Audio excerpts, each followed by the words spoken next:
Hello, Mary. Do you have a moment? Oh, hello. Should I still be calling you by your first name? I don't know if it's right for me to be calling you Mom just yet, you know? I think you're right. It's too soon for you to be calling me Mom. I'm not your mother. Yet, anyways. Oh, sorry to put you on the spot like that. Well, let's start over then, shall we? Hello, Hillary. Thanks for coming to meet me and my parents the other day. It was great to finally meet you. Yes, that's the thing. Don't mention it. So, what can I do for you today? I have a question for you, and I would appreciate an honest answer. You and my husband work at the same company, do you not? And furthermore, you recently started working in the same department together. Is that true? Yes, that's right. Actually, I heard from Andrew a while ago that his dad was working at the same company as me. But I was totally surprised when I walked into the room where you two were waiting, and who should I see but the person who just got transferred into my branch recently? It was a total surprise. Well, I suppose our family name is somewhat of a common one, so it doesn't surprise me one bit that you wouldn't suspect that we were related when you saw that we had the same last names. But that's not the issue I'm here to discuss today. The issue is your reproachful behavior towards my husband. What? I'm sorry, I don't understand. Did I do something that offended him? Offended? Oh, that's nowhere near strong enough a word to describe your attitude towards my husband. When I left to go to the little girl's room, I saw him apologizing profusely to you, and you were lecturing him like he was a school child. I know my eyes were not deceiving me to see that horrible behavior. Oh, I'm sorry that you had to see that. Oh, how dare you behave that way toward the man who will be your future father-in-law! And not to mention, he's been with the company far longer than you have. He must be well above your rank, obviously. And in spite of all that, you were behaving like you were his superior. How shameless of you. I bit my tongue at the time out of concern for my son's feelings for you, but I cannot contain my anger any longer. If you're willing to apologize to me right now for your awful behavior, I'm willing to overlook it. But if you don't, then I withdraw my permission for you to marry my son and my blessings on a happy wedding. Are you serious? I am very serious, and I will not accept any excuses from you, Mary. Either apologize to me, or you can forget being a part of this family. Okay, just so you know, we were actually talking about something to do with work that day, and in your husband's position, really the only appropriate thing to do would be to apologize. Excuse me? Really, it was kind of a surprise for me too when he suddenly started acting like that. I told him it was okay and that he didn't need to apologize so much, but, he just kept going. And I wish I could give you more information on what really went down, but like I said, it's company internal matters, so I'm contractually not able to divulge any information to uninvolved third parties such as yourself, ma'am. Oh, don't talk to me with this legal jargon. What do you mean, internal matters? I mean exactly what I said. It's a company matter, and since you're not involved, I'm not able to discuss it with you. I get that you'd like to know more about what happened, but please understand that I cannot tell you any more than I've already have. I have absolutely no idea what you're talking about. But in any case, it seems like you have no intention to apologize to me. It's like I told you, I'm not the one who has anything to apologize for. I see. So you have no remorse for treating your soon-to-be father-in-law. So be it. I will not allow you to marry my son, and the wedding is off! I don't think you're in any position to make that call, Hillary. I think this goes without saying, but the fault in the situation lies 100% with you, Mary. As such, you'll be responsible for paying for all of the venue cancellation fees. I'll be contacting our lawyer very shortly, and we'll be suing you for that and for the pain and suffering that you have caused this family.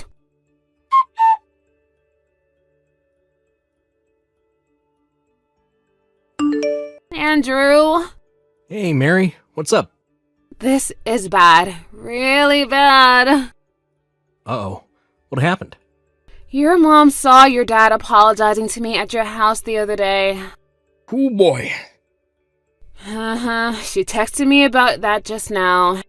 And she is really, really mad. Which, in all fairness, I don't really blame her, considering that she doesn't know the whole circumstances. But still, this is bad. She said that if I don't apologize to her for that she's gonna make us break off our engagement. Oh, you gotta be kidding me. I had literally just made an explicit promise not to tell anyone about what happened. So it's not like I can just up and spill the beans to her. Oh, why are my parents always doing things like this? They're inseparable to the point that I almost never see one without the other in the same room, and yet when trouble rears its ugly head, they take completely opposite approaches. It seems like you're pretty used to this kind of thing from them, huh? Sorry about that, I just felt the urge to vent. Anyway, for now, I'd like to see the texts Mom sent you, if you wouldn't mind. Is it okay if I head over to your place right now? Yeah, come on over, it's fine. Okay, I'll be there in just about an hour or so. Alright, I'll be waiting for you.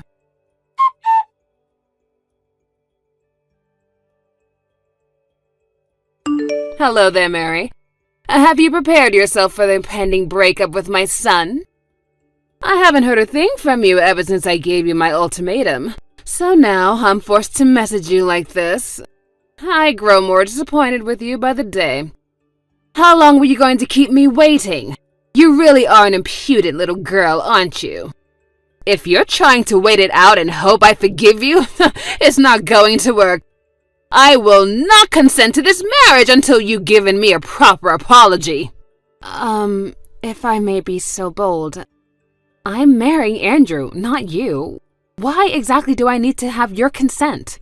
Oh, excuse me? I doubt that Andrew would want to break off our engagement because I won't apologize over a situation in which I did nothing wrong. And frankly, I'm perplexed that you would simply assume that I was in the wrong rather than talking to your husband and finding out what actually happened. That's very immature of you.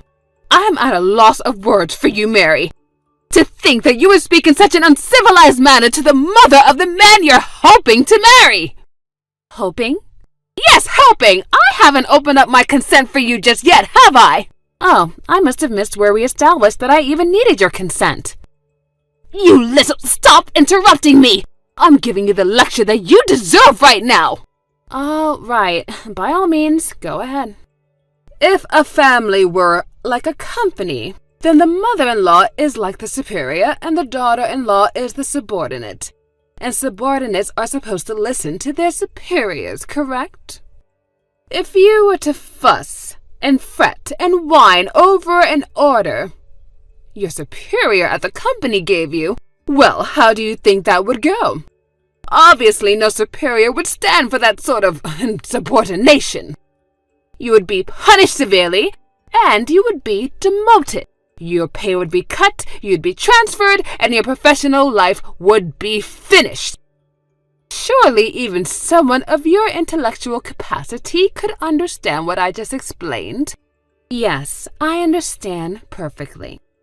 So I take this to mean that if someone at a real company actually was repeatedly insubordinate to their superior, then you'd have no issues with that subordinate receiving those type of punishments you laid out, correct? Exactly. Subordinates should know their place. A subordinate who does not and openly disrespects his superior should not go unpunished. Hillary, you are so smart, and I agree with you. All right, that settles it. Looks like your husband is getting transferred. What? Technically, the final call isn't mine to make, but you should probably operate under the assumption that it's going to happen, so I think you should start preparing accordingly to this. Wait, what nonsense are you talking about? I'm sure you're about to become very busy. Since you're going to be moving soon, you should probably start looking for a new house or an apartment, as soon as you get the word of where he's being transferred to. Wait, Mary, what are you talking about? What are you rambling about right now? Sorry, I gotta go. I have some stuff to do. I need to get back to work.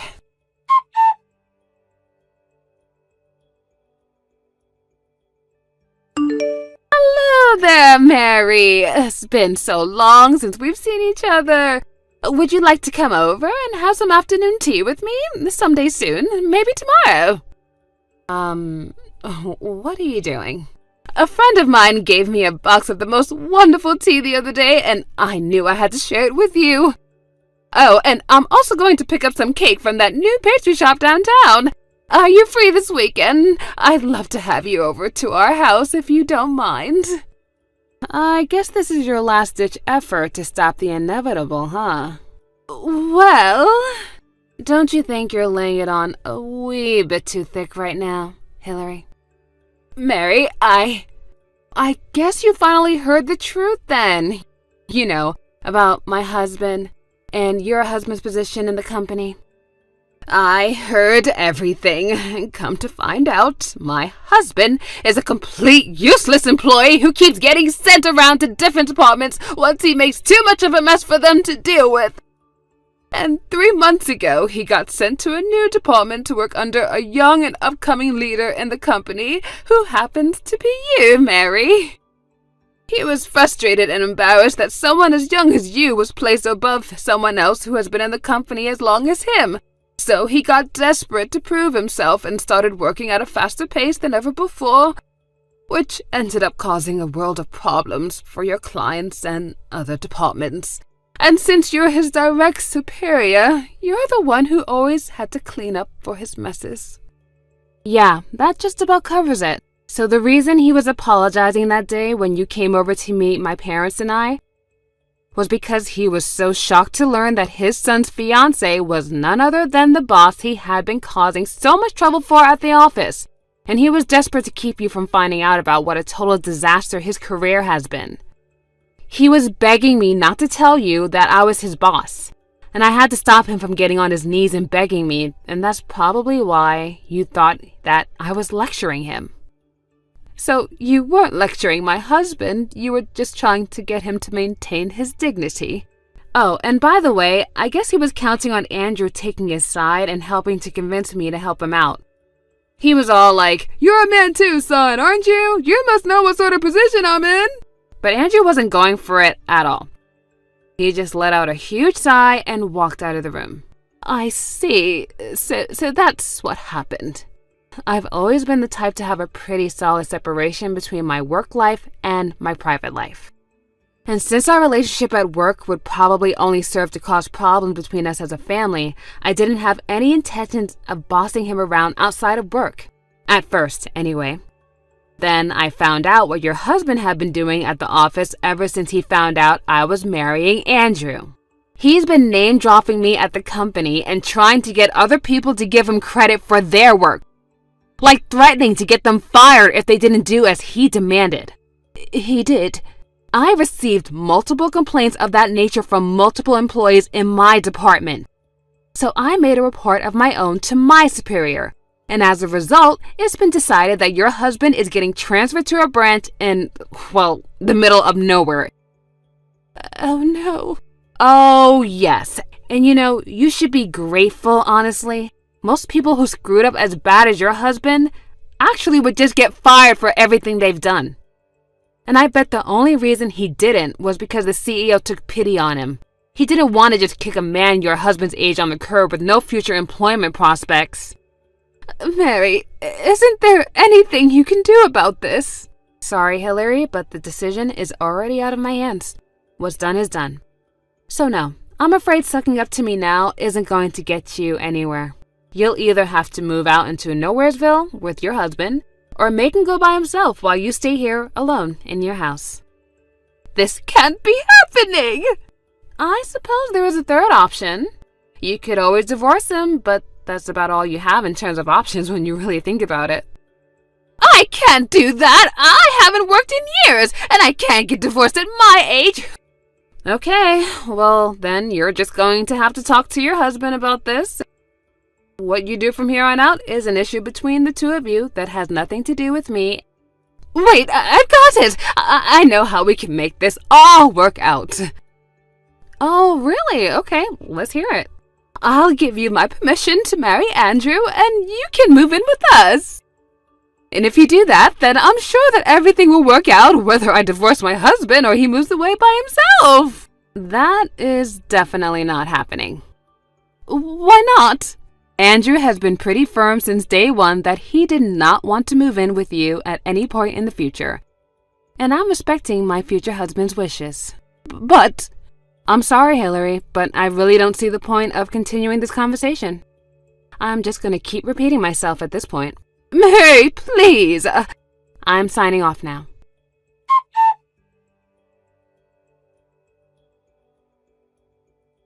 After that, I understood Andrew's parents got into a massive fight. Hillary needed someone to finance her lifestyle, and her husband needed someone to take care of all of the housework. And since neither of them were likely to find a replacement for the other at their age, they decided not to get divorced. So the not-so-happy couple set off for their new life in Nowheresville. However, it didn't take long for her husband to screw up big time, no surprise to anybody, again, in his new post. And this time, they actually were fed up and let him go. And this was apparently too much of a strain for their relationship to handle, so they are getting a divorce this time. They've both been messaging and calling Andrew complaining about the whole situation, but he only ever gives them the same simple response every time. You're getting what you deserve. Andrew is finally fed up with them and wants to cut them out of our lives. So we're making preparations to move in secret so they won't know where to find us. I'm glad to see that he's finally free from having to deal with their nonsense after all these years. And we decided that we didn't want our marriage to resemble his parents in any way, shape, or form. So when we got married the other day, he took my last name instead. Thank you for watching. Please subscribe and hit the like button. See you next time.